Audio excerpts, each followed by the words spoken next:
Genesis chapter 17. When Abram was 99 years old, the Lord appeared to him and said, I am God Almighty. Walk before me faithfully and be blameless. Then I will make my covenant between me and you, and will greatly increase your numbers. Abram fell face down, and God said to him, As for me, this is my covenant with you. You will be the father of many nations. No longer will you be called Abram. Your name will be Abraham. For I have made you a father of many nations. I will make you very fruitful. I will make nations of you, and kings will come from you. I will establish my covenant as an everlasting covenant between me and you and your descendants after you for the generations to come, to be your God and the God of your descendants after you. The whole land of Canaan, where you now reside as a foreigner, I will give as an everlasting possession to you and your descendants after you, and I will be their God. Then God said to Abraham, As for you, you must keep my covenant, you and your descendants after you for the generations to come. This is my covenant with you and your descendants after you, the covenant you are to keep. Every male among you shall be circumcised. You are to undergo circumcision, and it will be the sign of the covenant between me and you.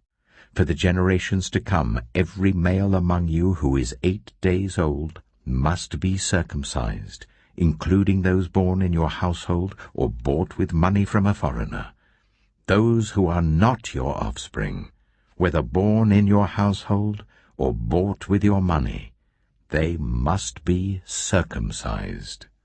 My covenant in your flesh is to be an everlasting covenant. Any uncircumcised male who has not been circumcised in the flesh will be cut off from his people. He has broken my covenant. God also said to Abraham, As for Sarai, your wife, you are no longer to call her Sarai. Her name will be Sarah. I will bless her, and will surely give you a son by her. I will bless her, so she will be the mother of nations. Kings of peoples will come from her. Abraham fell face down. He laughed and said to himself, Will a son be born to a man 100 years old? Will Sarah bear a child at the age of 90? And Abraham said to God, If only Ishmael might live under your blessing. Then God said, Yes, but your wife Sarah will bear you a son, and you will call him Isaac. I will establish my covenant with him as an everlasting covenant for his descendants after him. And as for Ishmael, I have heard you. I will surely bless him. I will make him fruitful, and will greatly increase his numbers. He will be the father of 12 rulers, and I will make him into a great nation. But my covenant I will establish with Isaac, whom Sarah will bear to you by this time next year. When he had finished speaking with Abraham, God went up from him. On that very day, Abraham took his son Ishmael, and all those born in his household or bought with his money, every male in his household, and circumcised them as God told him. Abraham was 99 years old when he was circumcised, and his son Ishmael was 13.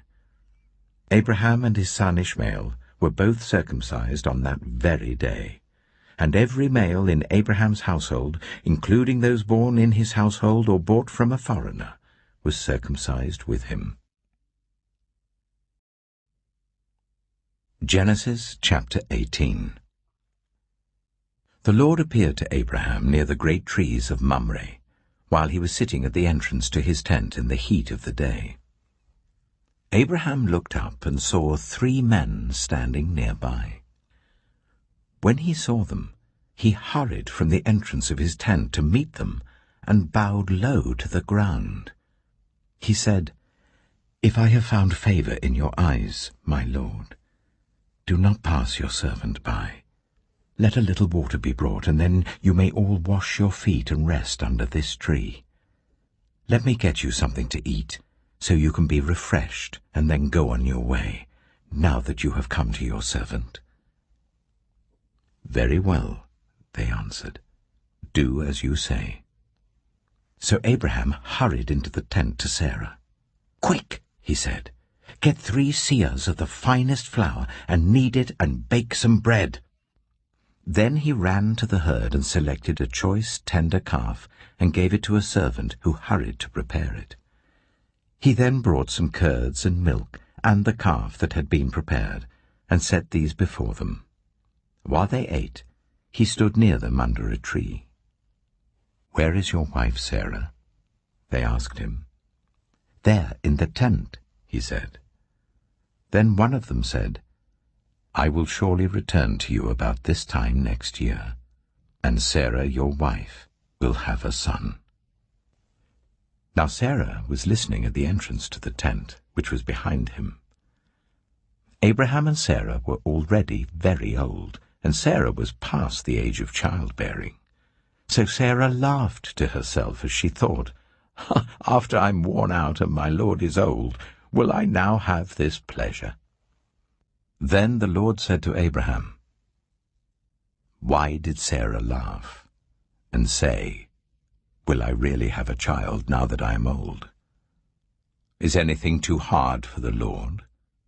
I will return to you at the appointed time next year, and Sarah will have a son." Sarah was afraid, so she lied and said, "I did not laugh." But he said, "Yes, you did laugh." When the men got up to leave, they looked down towards Sodom, and Abraham walked along with them to see them on their way. Then the Lord said, "Shall I hide from Abraham what I am about to do?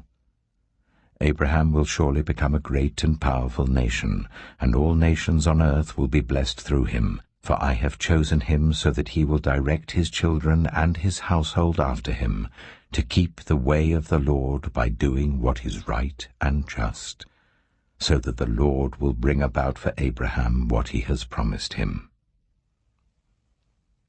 Then the Lord said, "The outcry against Sodom and Gomorrah is so great, and their sin so grievous, that I will go down and see if what they have done is as bad as the outcry that has reached me. If not, I will know." The men turned away and went toward Sodom, but Abraham remained standing before the Lord. Then Abraham approached him and said, "Will you sweep away the righteous with the wicked? What if there are 50 righteous people in the city? Will you really sweep it away and not spare the place for the sake of the 50 righteous people in it? Far be it from you to do such a thing, to kill the righteous with the wicked, treating the righteous and the wicked alike? Far be it from you. Will not the judge of all the earth do right?"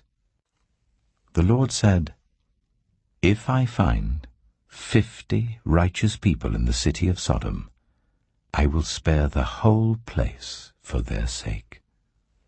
Then Abraham spoke up again, "Now that I have been so bold as to speak to the Lord, though I am nothing but dust and ashes, what if the number of the righteous is 5 less than 50? Will you destroy the whole city for lack of 5 people? If I find 45 there," he said, "I will not destroy it." Once again he spoke to him, "What if only 40 are found there?" He said, "For the sake of 40 I will not do it." Then he said, "May the Lord not be angry, but let me speak. What if only 30 can be found there?" He answered, "I will not do it if I find 30 there." Abraham said, "Now that I have been so bold as to speak to the Lord, What if only 20 can be found there?